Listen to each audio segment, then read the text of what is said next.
Chapter 4. The Art of Binding. Ever since the decades of war ignited by the Church, a creeping darkness had fallen over the land, stretching the nights into long, oppressive stretches that far outlasted the fleeting days.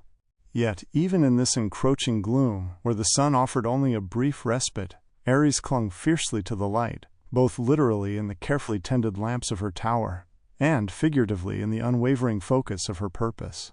The air in her isolated sanctuary hung thick with the scent of dried herbs and simmering potions, a stark contrast to the wild energy stirring beyond its stone walls. Moonlight, thin as a sliver of ice, painted the floor in pale strokes, illuminating scattered scrolls detailing powerful spellwork.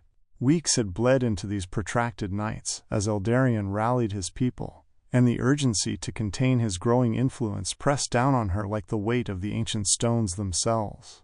The time had come to prepare the binding spell, but one crucial element remained elusive: a personal tether to Eldarion, something truly of him, something that holds his essence. A lock of his hair, a paring of his nail. Such meager tokens would be as fragile as spun glass against his formidable power. They wouldn't even register, like trying to hold a storm with cobwebs. His horn, she murmured, the realization striking her with sudden clarity. Elves and magic were separate, a truth Aries had known her entire life. The very notion of an elf with horns was a rarity, a whispered phenomenon, but the lore of her craft spoke of their unique power, an almost unnatural resistance to magic, capable of withstanding even the most vicious curses. And Eldarion, that rare being, possessed them. Desperation clawed at Aries. This legendary resilience was her only chance. It's the key. I know it, but reaching it. Then, a voice slithered into the stillness, a distant, deep tremor that seemed to rise from the very stones beneath her feet. My dear, it purred, laced with sinister amusement. The key to any beast lies not in a trinket, but in its heart, of course. Aries whirled around, her hand instinctively tightening on the edge of a heavy oak table. A tall figure leaned against the shadowed archway, cloaked in darkness, yet the wavy strands of blood-red hair framing a face with dark, piercing eyes seemed to writhe with a life of their own. "Who are you?" she demanded, her voice sharp with alarm. "And what do you mean by that?" The figure straightened, a slow, unsettling bow accompanying his reply. Azazel is the name. A cold dread washed over Aries as she met his gaze, his smirk, a crooked shadow playing on his lips. Chapter 5. An Unholy Alliance. Azazel stared at Aries for a long moment, his dark eyes assessing, looking her up and down with a slow, deliberate scrutiny. Then, a low, unsettling chuckle rumbled in his chest. "Think of me," he stated, his dark eyes glinting with amusement. "As your chaperone. Wouldn't want you getting lost amongst the prickly heathens." He gestured with a languid hand. Fury tightened Aries' grip on the table's edge. "Chaperone?" she repeated, the word dripping with sarcasm. "And prickly heathens?" Her voice rose with indignation. "These people are fighting for their freedom, something you, lurking in the shadows, clearly know nothing about. What game are you playing, Azazel? What do you truly want?" Her eyes narrowed, studying his every move.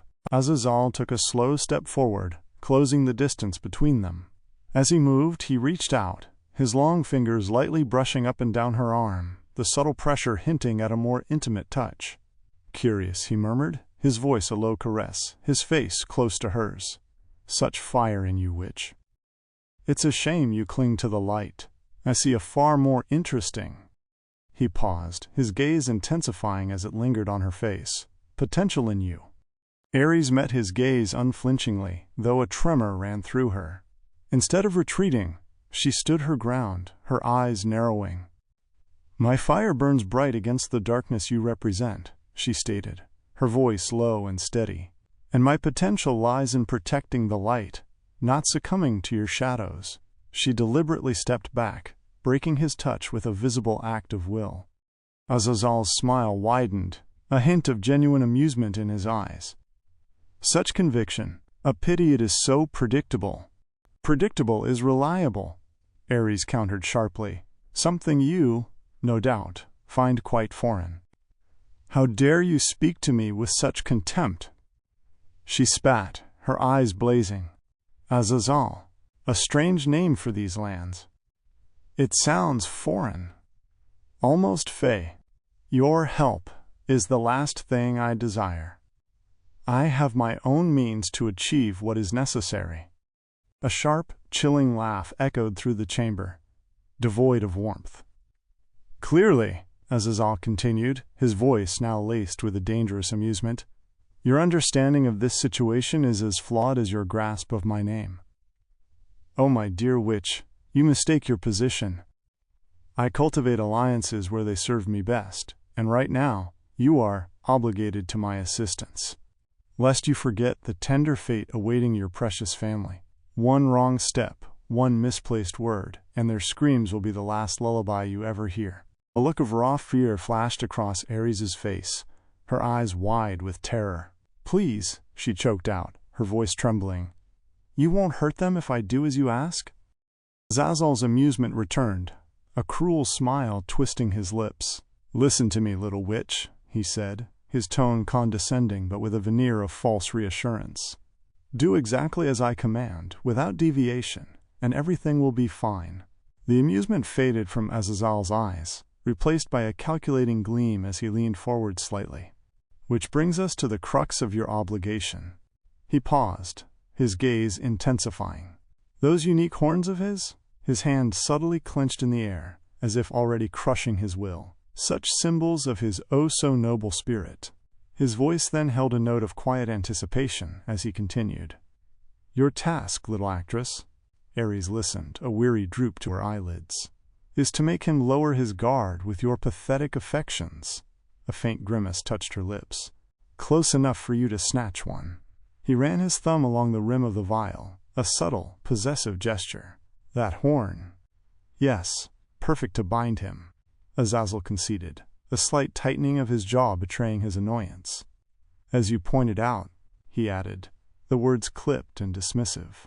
Once you've managed to pry off one of his precious horns, a small price to pay for the continued well-being of your family, you will desecrate it with half of that foul-smelling stuff you conjured. The other half, you will hand it over to me. Consider it a necessary step in fulfilling your debt. Its delivery to His Holiness will be ensured. By my hand, as agreed. Compliance will be permanent. Azazel's inner thought was cold and sharp. This substitute I've prepared. A swift, silent end for the old fool. No loose ends. The real power, the key to Eldarion, will be mine alone. I know what to do, Aries said softly, her hands twisting nervously. The ritual for the liquid is clear in my mind. Their lives depend on this working. Time is of the essence, Azazel said, his voice like chips of ice as he began to pace slowly, each step deliberate and imbued with a silent threat. His eyes, black as the abyss, seemed to bore into Aries, chilling her to the core. A wide, unsettling smile stretched across his face, a truly disturbing expression that made her skin crawl. The evergreen forest. He stopped abruptly, one long finger pointing accusingly at Aries. This map outlines your path to a location known as the Emerald Depths. He resumed his pacing, his hands clasped behind his back, his knuckles white with barely suppressed intensity. Intelligence suggests Eldarion's insignificant camp is there. Your failure to locate him. He halted again, his gaze narrowing as he leaned in slightly, his presence physically imposing, will be met with swift and brutal recompense. With a sharp, dismissive flick of his wrist as he turned away, he tossed the map towards Aries. Don't fail me, Azazel added, his voice a low, final command.